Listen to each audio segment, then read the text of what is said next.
The year is 1987. A quiet suburban neighborhood in Virginia. Two children walking home from school, hand in hand.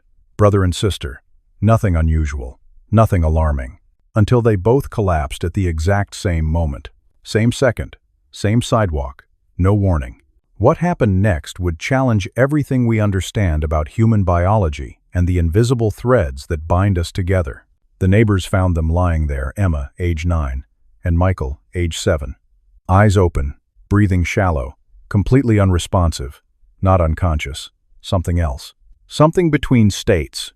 The ambulances arrived within minutes. But here's where the story takes its first disturbing turn. When paramedics tried to separate them, to load them into different vehicles, both children began to seize. Violent, synchronized. The moment they were pulled apart, their bodies rebelled. The EMTs made a decision that broke protocol. They kept them together, and the seizing stopped. Dr. Patricia Holbrook was the attending physician that night. She'd been practicing emergency medicine for 17 years. She'd seen twins with genetic disorders. She'd treated siblings with hereditary conditions. But this was different. Their vital signs were mirroring each other, she would later testify. Not similar, identical. Heart rate, blood pressure, respiratory rate, perfectly synchronized. When one's heart rate increased by 3 beats, the others did too. At the exact same time, the medical team ran every test: CT scans, MRIs, blood work, genetic screening, toxicology. Everything came back normal. Except for one thing. 3 days passed. Emma and Michael remained in their twilight state, awake but unreachable, together but somewhere else. Then, on the 4th day, Dr. Holbrook noticed something that made her blood run cold. The monitors showed identical brainwave patterns. Not similar, identical. The two children, lying in separate beds 3 feet apart, were producing the exact same neural activity, down to the millisecond. She called in Dr. James Chen, a neurologist from Johns Hopkins. He'd studied consciousness for 30 years. He'd published papers on neural synchronization in meditation, in twins, in extreme trauma survivors. He'd never seen anything like this. The human brain generates approximately 86 billion neurons, Chen explained to the family. The chance of 2 brains, even twins, producing identical patterns spontaneously is statistically impossible. It's like 2 people independently writing the same novel, word for word, at the same moment. But here's what terrified him most. The pattern wasn't random. It was rhythmic, purposeful. Like both children were locked into the same frequency, a frequency that shouldn't exist. The parents, David and Margaret, were desperate for answers. They revealed something they'd kept hidden, something that made every doctor in that room go silent. This wasn't the first time. When Emma was 4 and Michael was 2, they'd both developed the same high fever within an hour of each other. 104.3 degrees. Exact. The pediatrician dismissed it as a virus passing between siblings. When Emma broke her wrist falling off a swing at age 6, Michael, who was inside the house, suddenly screamed and grabbed his wrist. No injury, but he felt the pain. When Michael had his tonsils removed at age 5, Emma woke from sleep the moment the surgery began, crying that her throat was on fire. The parents thought it was coincidence. Empathy. The close bond that siblings share. But now, lying in that hospital, with machines confirming what couldn't be real, they understood. Their children weren't just connected. They were entangled. Dr. Chen brought in a team from MIT, physicists, consciousness researchers. They wanted to test something radical, something that lived on the edge of quantum theory and neuroscience. They separated the children into different rooms, soundproof, visually isolated, 40 feet apart. Then they introduced a stimulus to Emma. A sudden bright light flashed directly in her eyes. Emma's brain reacted instantly. Occipital lobe lighting up on the scan. But so did Michael's. In a different room, with no light, no sound, no possible physical connection. His brain responded to a stimulus he never received. The team repeated the experiment. Cold water on Emma's hand. Michael's brain registered temperature change. A pinprick on Michael's finger. Emma's pain centers activated. The data was undeniable and completely unexplainable. News of the case leaked. Within weeks, the hospital was flooded with inquiries from around the world. Scientists, journalists, the military, and other families. Families with stories, just like this one. Twin girls in Oregon, who spoke a private language, not just words, but thoughts transmitted without sound. Brothers in Texas, who could sense each other's location up to 50 miles apart. Sisters in Maine who painted the same images at the same time, in separate rooms, with no communication. The phenomenon had a name, whispered in research circles but never officially acknowledged: sibling quantum entanglement syndrome, or SQES. But here's the disturbing part. There was no syndrome, no diagnosis, no cure. Because to the mainstream medical community, it didn't exist. Dr. Chen became obsessed. He compiled data from 43 cases spanning 3 decades, all siblings, all with inexplicable connections that defied biology. Some theorized it was quantum entanglement, the same force that links subatomic particles across impossible distances. If particles can remain connected regardless of space, why not consciousness? Others suggested electromagnetic fields, that some siblings generate neural frequencies so similar they create a biological radio between minds. The more controversial voices whispered about something else, something older. That humanity had lost abilities it once possessed, primal connections that evolution or society had suppressed. That these children were throwbacks, glitches in the code. But none of the theories could explain why it was happening more frequently. In 1950, there were 3 documented cases. By 1987, there were 43. By 2000, there were over 200. Something was changing, or awakening.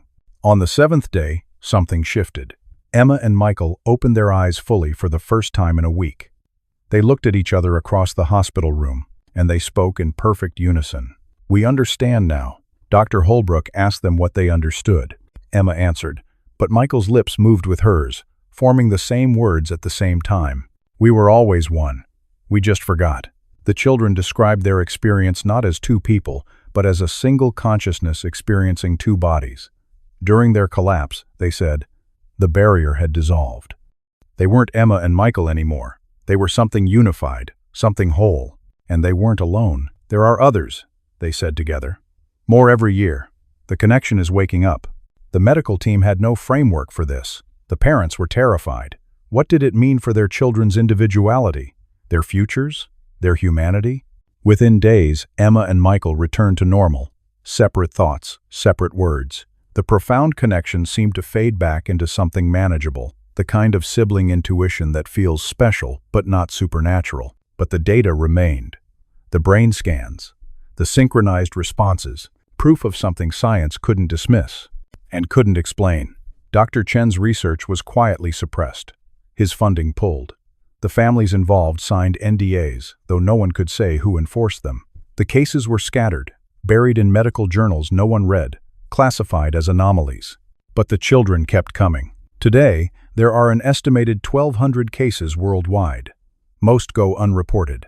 Families keep quiet, afraid of judgment, intervention, exploitation.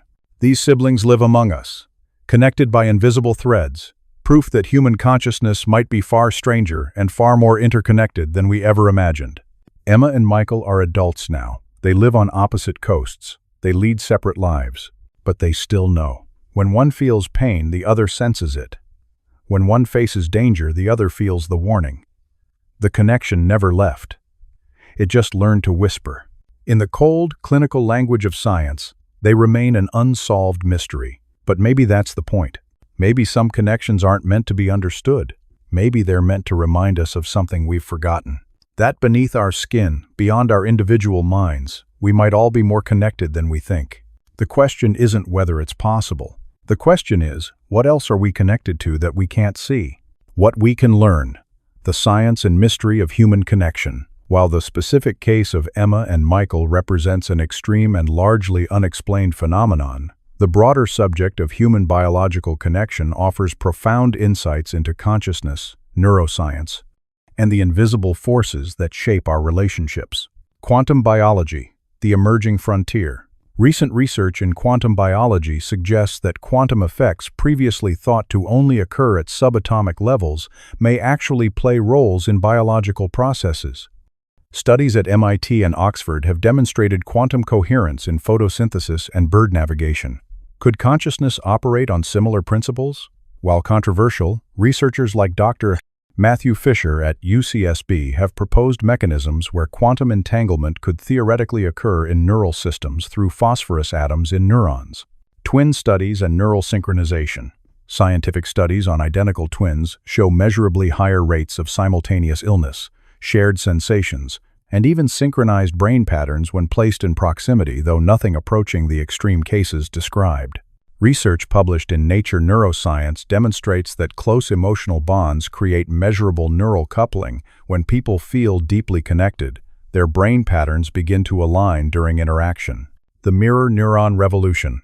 Discovered in the 1,990 seconds, mirror neurons fire both when we perform an action and when we observe someone else performing it.